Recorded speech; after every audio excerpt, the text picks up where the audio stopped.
Good day! I am Jairuss Leensel, a third-year student from Section HCD. I would be demonstrating a medium-rare ribeye steak with pan gravy sauce served with mashed potato and buttered vegetables.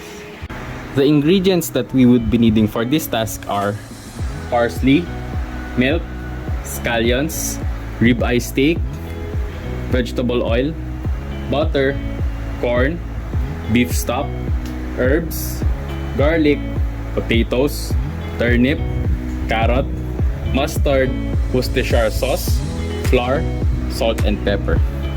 Now for the equipment, we would be needing a chopping board for cooked meat, a chopping board for vegetables, cast iron skillet, colander, paper towels, chef's knife, serrated knife, teaspoon, spoon, fork, and peeler.